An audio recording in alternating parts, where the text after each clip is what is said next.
Bonjour à tous et bienvenue. Que se passe-t-il à la Auxerre? Séduisant 12e de Ligue 1 l'an dernier, les Bourguignons avaient plus ou moins tout réussi pour leur retour dans l'élite. Un bon recrutement, un coaching intelligent, et on avait même un certain enthousiasme, un certain sourire. On se disait, pourquoi pas s'installer, on va dire, entre la 10e, la 12e, 13e place, avec un travail bien fait. Et puis, quelques mois après, patatras. Dernier de Ligue 1, des performances absolument misérables et mièvres, un jeu pas forcément cohérent, et surtout une crise interne larvée qui a complètement explosé aujourd'hui au gré de certaines fuites médiatiques. Et cette vidéo, elle est quand même empreinte d'une certaine tristesse pour le propriétaire chinois James Zhu, qui est probablement le meilleur propriétaire étranger de Ligue 1. Il faut bien comprendre que ce monsieur, non seulement il a mis beaucoup d'argent dans le club, pour les joueurs, pour le déficit structurel, et pendant des années, on l'a honnêtement pris pour un pigeon. Pris pour le mec qui, à la fin, signait l'échec. On en avait parlé un petit peu. Et il a continué, c'est même pris d'amour pour le club réellement, unanimement. Tout le monde vous dira, humainement, c'est quelqu'un qui marque, il essaie toujours de regarder, des fois il envoie des vidéos où ses collaborateurs envoient, il est en déplacement, etc. Mais il va regarder ce que fait son club, il a mis de l'argent dans les structures, on pourra parler dans des travaux qu'il y a actuellement vis-à-vis du centre d'entraînement, la rénovation de la tribune, enfin, James Zhu, tous les clubs rêveraient d'un propriétaire pareil, il n'est pas intrusif, il a aussi fait pour la ville, notamment au moment du Covid. J'aimerais vraiment lui rendre hommage, lui, et les gens qu'il a autour de lui qui sont aussi empreints de gentillesse, on peut penser à Anne notamment, et lui, son départ pour le coup, alors pour des raisons évidemment personnelles, de santé, etc., ça a mis un véritable co-club. On a d'autres personnes, notamment sa fille qui vient, qui des fois fait traductrice, qui est très gentille, vous avez Monsieur Ming, vous avez également un certain Maxime, donc quelqu'un qui est dans l'administratif, qui est dans la formation, il y a quelques personnes liées à Monsieur Zhu, mais on manque notamment, l'homme qui était, on va dire, un peu ses yeux, Monsieur Anne. Et le problème, c'est que sans Anne, et le club, je vais pas dire qu'il est un peu en pilotage automatique, mais on a l'impression que le propriétaire ne sait pas ce qui se passe, et notamment toutes ces rivalités internes qui sont en train de polluer, de gangréner complètement la GIA, avec évidemment sa dose de surréalisme, on aura le temps d'y revenir. Donc embarquez avec moi dans Lyon, parce que comme vous allez le voir, il est plus que nécessaire de parler et d'arrêter de faire l'autruche, une politique qui malheureusement à Auxerre a trop vécu. Comme vous le savez, la GIA a encore un fonctionnement très particulier. C'est des détails, mais par exemple, les bulletins de paie, ils sont encore physiques. On a aussi les notes de frais qui datent de l'époque, je crois, de Gérard Bourgoin, donc il y a quasiment 20 ans.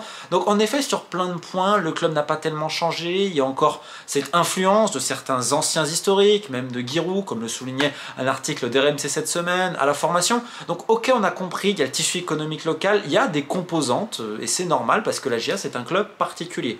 Alors c'est vrai qu'il y a aussi des aménagements. Là, on sait que, donc, je vous parlais du centre d'entraînement, vis-à-vis également d'une des tribunes. Donc il y a des investissements très importants vis-à-vis du futur de la GIA. Néanmoins, au club, le problème, c'est qu'il y a toujours ces luttes de clans et ces guéguerres. L'année dernière, quand ça se passe bien, quand tu gagnes, globalement, tout le monde est content. Sauf que quand ça commence à tout sauter, que la machine s'enraye, là, ça va rapidement sortir. Parce que pour faire très simple, on a un club avec une direction, je veux dire, à trois têtes. D'un côté, on a le président Baptiste Malherbe, qui donc, lui, s'est rendu entre guillemets indispensable vis-à-vis du tissu économique local, des partenaires, des collectivités, qui a certaines personnes à lui au club, notamment, grosso, comme on l'appelle, le team manager, qui est aussi un historique.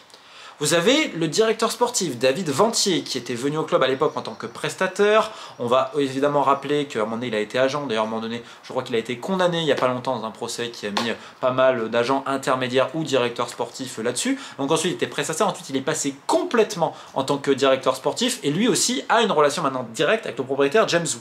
Et ajouté à ce duo-là, on a le coach, M. Pellissier, qui est sollicité sur plein de choses, le recrutement, et qui travaillait, on va dire, de concret avec David Ventier. Et globalement, il y avait une certaine cohérence, bien plus que lors des années Ligue 2 où, alors là, c'était incroyable. Il y avait déjà Baptiste Malherbe, c'était le seul qui était là à l'époque, qui a fait un peu tous les clubs, tous les postes. Au début, il était commercial.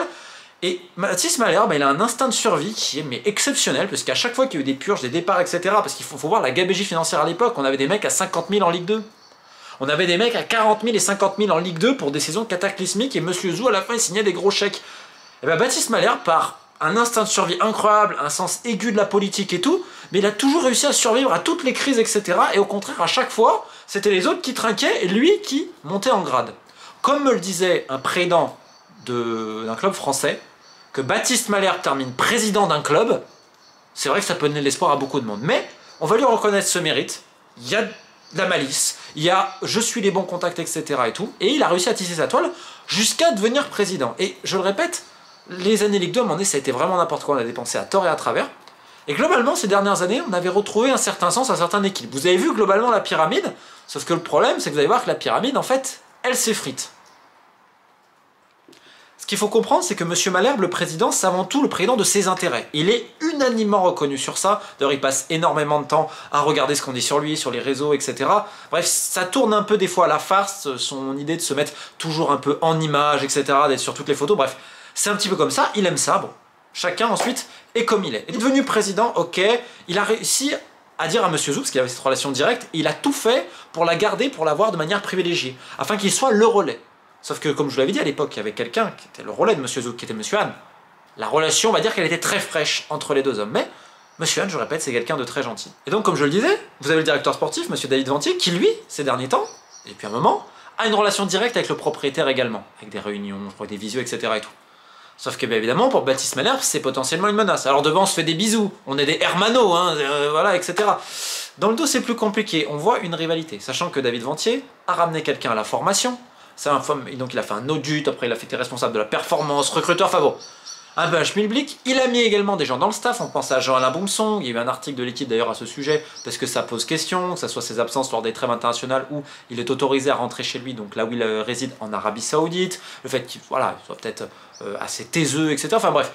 Donc à un moment donné, on s'est dit, mais David Ventier, il a mis quelqu'un à la formation, il a mis quelqu'un dans le staff, etc. Et de l'autre côté, vous avez le staff, bon, qui quand même, globalement, a travaillé, notamment encore cet été, sur le recrutement avec David Ventier. On peut pas dire que le directeur sportif a fait des enfants dans le dos de l'entraîneur, pas du tout. Prenez par exemple Casimir qui jouait au Havre, c'est un choix notamment de l'entraîneur. Enfin, il y avait une politique commune, c'est-à-dire de raccourcir l'effectif, parce qu'on a un entraîneur qui aime bien avoir un effectif un peu court et de mettre des jeunes, c'est aussi une volonté de la direction du club à ce niveau-là. Sauf que le problème, c'est qu'il y a eu plein de blessés. Bon, après le recrutement, on pourrait revenir, parce qu'en effet, c'est un peu bizarre. On a gardé une masse salariale à peu près équivalente, sauf qu'en fait, vu qu'on a diminué le nombre de joueurs, on s'est dit, on va mettre un peu plus pour certains. Le problème, c'est qu'à un moment, c'est peut-être vu un peu trop beau, un peu trop de confort, etc.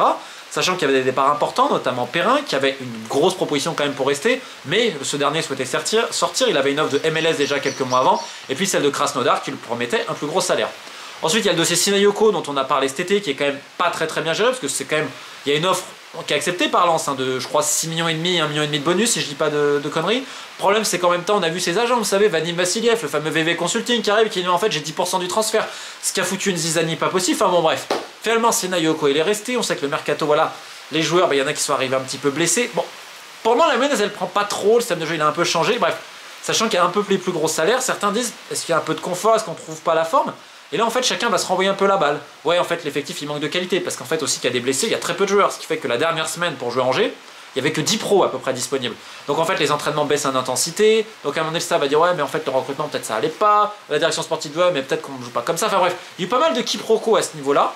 Et c'est entretenu par le fait que chacun, en fait, avait des gens à lui, ici et là, dans certaines strates du club. Ce qui fait qu'on avait l'impression que tout le monde ne tirait pas de concret vers l'avant. Bon, là, ce que je vous dis, je veux dire, allez, on peut le résoudre, même si tu marches un petit peu des fois sur des mines. Globalement, c'est l'eau de tous les clubs où ça va pas très bien. Sauf qu'à Auxerre, on a quand même des exceptions. C'est-à-dire qu'au moment où il y a une crise, c'est courage fuyant et on met la tête dans le sable. On a notamment, alors à l'époque, on avait, je crois que c'était le directeur des opérations qui s'appelle Pierre. J'ai perdu son nom de famille, ça commence par un R, il m'excusera, je ne le connais pas personnellement, mais de l'avis de tout le monde. Il faisait un peu tout à un moment donné, il en a eu marre, parce que le problème à Auxerre, c'est qu'en fait, quand tu es salarié du club, tu es maltraité. On va être très honnête, les salaires sont très bas. Je vais parler des notes de frais, hein. Si vous êtes en déplacement, c'est 14 € le repas, 18 si vous êtes à Paris, 65 € si vous devez dormir ici et là. Ce qui est assez problématique pour certains quand ils doivent se rendre à Paris, etc. Et tout. Et pour se faire rembourser, c'est la croix et la bannière. Et en fait, tu as une différence entre certains dirigeants, les gens à eux qui ont aussi des salaires complètement démesurés, et d'autres. Ce qui fait qu'en fait, pas tout le monde tire dans le même sens. On est toujours un peu dans cette idée de clan-là. Et donc ce monsieur, il en a eu marre à un moment donné, il a dit bah, c'est malheur parce qu'il devait tout faire quasiment. Et donc, embrouille, malheur, boum, ça coupe la tête. Et les autres disent surtout pas, en fait, on dit rien, on fait l'autruche. Et là, pour vous montrer un peu les problèmes du club et le surréalisme, c'est qu'en fait, Monsieur Zou, il signe des chèques, mais des fois, je me pose la question, et j'aimerais savoir tous les gens autour de lui s'ils se rendent compte pourquoi il signe des chèques. On a notamment Monsieur Le Thierry, hein, qui est donc officiellement un kiné. Et ce monsieur, alors j'ai tout entendu en interne, c'est-à-dire certains le comparent au professeur Strauss dans H, certains à un Panoramix, certains disent que c'est un gourou, comme RMC l'avait écrit. Je vais vous faire très simple et vous montrer à quel point le club, ça va très mal. C'est-à-dire que c'est un kiné, il n'est pas médecin, il n'est pas autorisé. Bon. Évidemment, ça pose de problème à personne, ce qui, en effet, pourrait poser souci. Puis surtout, vous savez, il y a un truc qui s'appelle le dry needling, ok? C'est une pratique. Donc il en fait sur certains joueurs. Sauf que je rappelle, il est kiné de la Auxerre. Alors côté, oui, c'est un cabinet, ce que vous voulez. Mais le problème, c'est qu'il prend la carte vitale des joueurs pour ça. La carte vitale. Mais t'es pas salarié du club, c'est littéralement... Alors faut me l'expliquer celle-là, parce que certains diraient hâtivement, attention à la fraude à l'assurance maladie, attention. Dans le même temps, je rappelle qu'il a pu monter son cabinet, parce qu'il a aussi bénéficié d'aide, etc. Parce que dans Lyon, justement, il n'y a pas assez de praticiens et tout. Sauf que je rappelle que ce monsieur n'est pas médecin. Il n'est pas non plus habilité à faire, par exemple, les fameuses ventouses. Et ça, toute la direction est au courant. Ça fait que la direction est au courant que le monsieur, il n'est pas médecin, mais il exerce comme, ce qui pose souci. Qui fait des ventouses, il n'est pas habilité. Imaginez, il y a un problème d'infection, ce que vous voulez, le joueur il peut se retourner contre le club et la personne, c'est super. Et dans le même temps, ils sont au courant pour la carte vitale, ce qui est quand même beaucoup plus problématique. Est-ce que monsieur Zou est au courant de ces pratiques-là qui sont visuellement tolérées par le club? Parce que bon, il a son cabinet, mais il reçoit aussi des gens à la Baie des Champs. Puis alors, si on veut aller un petit peu plus loin, il soigne aussi des fois les compagnes de certains dirigeants, dont monsieur Malherbe. Et puis aussi, il a fait rentrer sa compagne, qui est podologue, plus pédicure que podologue. Il a aussi son stagiaire qui est là, qui s'appelait Mathis, avec qui il est en association. Enfin, il a fait une toile d'araignée. Il a eu la tête de plein de gens. Il s'est associé aussi très proche avec le team manager. Puis il a des méthodes, je suis obligé de vous en parler parce qu'il y a une anecdote. Elle est exceptionnelle, mais elle vous expliquera certaines choses. Donc ce monsieur, il donne son avis sur tout, la nutrition, enfin... J'ai l'impression qu'il est tout à la fois. Et déjà, à l'Estac 3, parce qu'il y était, il y a eu des soucis à ce sujet-là. On a une machine qui est utilisée par tous les grands clubs, l'isocinétique, ça peut se prononcer un peu comme ça. C'est pour les quadriceps, etc. Ben non, lui, il dit que non. Donc il est en train de nous dire que les staffs, je sais pas, le staff médical d'Arsenal, dans des plus grands clubs, il doit avoir tort, mais il y a quelqu'un qui nous dit non, ça faut pas. Donc en fait, il y a plein de choses comme ça sur les réducs et tout. Il y a eu pas mal de doutes, de divergences, mais lui, il a une influence colossale. Alors que le pire, c'est qu'il est en conflit avec le staff technique, il est en conflit avec le staff, notamment chez la formation au niveau médical. Sauf qu'en fait, on a l'impression qu'il est intouchable, parce que comme je vous dis, il soigne certaines personnes, etc. Il a les bonnes alliances. Mais il y a une anecdote que je ne résiste pas, parce que on a aussi beaucoup sur l'ésotérisme à Auxerre, alors pourquoi je n'ai pas de souci avec ça. Par contre, l'histoire de... Donc en gros, de remonter sur les blessures, sur les problèmes personnels, potentiellement en relation avec le père, la quête d'identité, parce que tu vois, oui, c'est le jeu, c'est le nous. Tu vois, c'est une blessure au genou. Je rigole pas dans ce que je suis en train de vous dire. Hein, c'est le je, c'est le nous, c'est le genou. Il faut comprendre la quête d'identité. Je rigole pas. Hein. On a vraiment sorti ça à quelqu'un. Donc là, tu te dis au bout d'un moment, bon, on va arrêter la fin de la récréation. Est-ce que on est dans un épisode de H? J'attends Ramsey qui arrive avec Eric Judor, je ne sais pas. Mais non, le professeur Strauss est-il à Auxerre? C'est une question, puisque je vais répéter pour ceux qui ne sont... Donc pour bien que vous compreniez, la carte vitale, vous avez compris, j'attends de voir ce que va dire l'assurance maladie. J'attends de voir ce qu'on va dire si on n'est pas médecin, mais que en fait on exerce tout comme. J'attends de voir aussi pour les ventouses, alors qu'on n'a pas le droit, qu'on n'est pas habilité, ce qui est quand même dangereux. On parle de la santé des joueurs. Je ne dis pas que ce monsieur n'a pas de compétences, il est kiné. Il a aussi fait des formations sur le tas d'ostéo, il n'y a pas de problème. Mais à un moment donné, tu peux pas tout faire. Maintenant, tu donnes ton avis sur la nutrition et tout. Et ce monsieur a obtenu une promotion. Et oui, maintenant, il est coordinateur médical. Ce à quoi je réponds, mais attendez, il est coordinateur médical, mais il n'est pas médecin. Donc, va falloir me poser la question, et là on en revient sur le problème central de l'AGIA, c'est que là on parle du bien-être des joueurs, de leur santé, etc. Tout. On voit aussi la cascade de blessures, je ne dis pas que c'est un rapport évidemment loin de là. Par contre, on parle d'un poste très important. Le problème aujourd'hui, c'est que ces décisions-là, elles sont prises par des intérêts des uns et des autres et tout, de la direction, selon les petits services qu'on peut rendre, selon certaines choses, et surtout pas pour une logique sportive. Donc ensuite, chacun sera juge, parce qu'en effet, il y a un conflit entre la formation et David Ventier. Il y a un conflit, comme vous l'avez vu, entre le médical et le staff technique. Il y a une incompréhension entre le staff technique et la direction sportive. Et vous avez le président et la direction sportive. En fait, c'est pas non plus la grande confiance. Et on se met des petits couteaux dans le dos quand on peut. Vous allez me dire, c'est quand même un peu une ambiance psychédélique. Mais je ne résiste pas à l'idée de retourner sur le président Baptiste Malherbe, qui a fait campagne à l'époque. On en avait parlé pour Philippe Diallo aux élections de la Fédé, qui est quelqu'un qui, on va dire, va dans le sens du vent, comme disent beaucoup. Alors, je ne dis pas qu'il a des qualités d'instinct de survie, d'aspect politique et tout. Par contre, moi, je suis très gêné quand j'entends dans l'article d'RMC que humainement, c'est un mec incroyable et tout. Je vous donne 2 anecdotes, chacun sera juge. On avait une personne du club, et vu qu'on fait la chasse aux taupes, etc., je précise, je n'ai pas parlé directement avec ces gens-là, parce que je ne veux pas leur causer d'ennui. D'accord? Je ne les ai pas eu. Par contre, au club, tout le monde est au courant de l'anecdote, donc je me permets justement de la dire. On avait une personne qui avait un petit salaire, d'accord? Et qui avait... charge à lui, on va dire, un membre de sa famille, il évite la santé, tout. Okay. Ce monsieur-là, avant de travailler aussi à côté. Puis finalement, il s'est donné à fond à la GIA. Il n'avait pas un gros salaire, je crois que c'était à peu près 1500. Et à un moment donné, c'était compliqué. Il y en a certains qui l'ont même vu, voilà. Ce que je vous dis, les notes de frais, c'était pas forcément bien remboursé, c'était compliqué. Ça a même une fois dormi dans la voiture. Donc bon, il y a des gens qui se sont mobilisés pour lui, ok. Donc il a un rendez-vous avec le président. Le président lui demande en gros combien tu veux. Il dit 2000 en gros, ok. Bulletin de paye, le mois d'après, il voit 1580 peut-être, quelque chose comme ça. Il comprend pas. Puis donc l'info remonte, le temps qu'elle remonte aussi, c'est compliqué. Ah, mais je croyais qu'il parlait en brut. Ouais. Alors que là, humainement, parce qu'il connaît la situation, connaissait la situation de cet employé, qui en est beaucoup pour le club. Il y en a beaucoup, en fait, ils en ont marre. C'est pour ça qu'il y en a plein qui sont partis, parce qu'ils ne pouvaient pas supporter Baptiste Malherbe et certaines choses. Vous avez une personne du staff pour un match contre Monaco, il y a 2 personnes de sa famille qui viennent.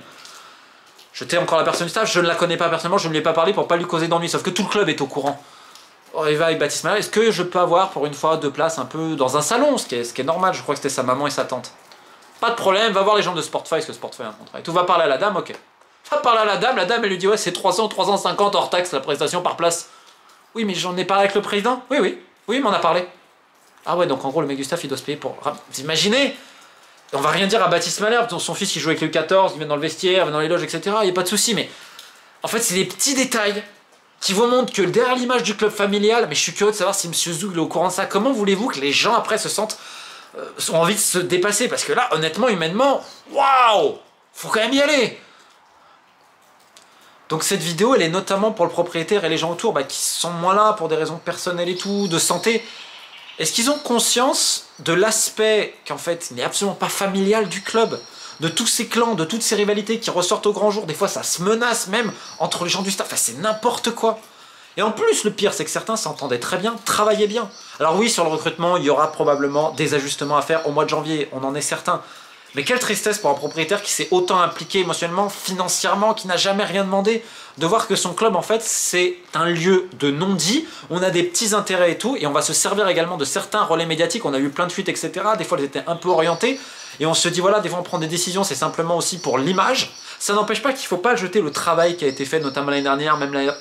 Il y a eu du travail qui a été fait, du bon travail, la remontée l'année d'après. Honnêtement, c'est très bien ce qu'a fait Auxerre à ce niveau-là. Et on essaye de remodeler la formation, ce qui ne paie pas à tout le monde et tout.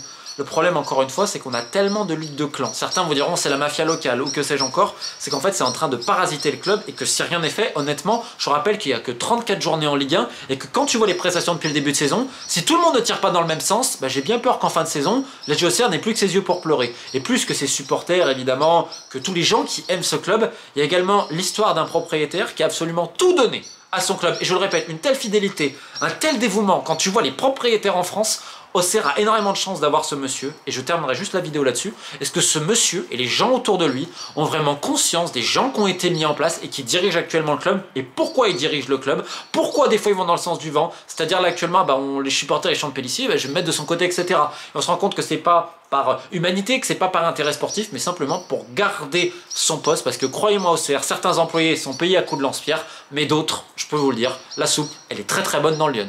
Sur ce, bon courage à la JA, qui mérite mieux que ça, parce que c'est un beau petit club, donc plus que jamais, keep the faith.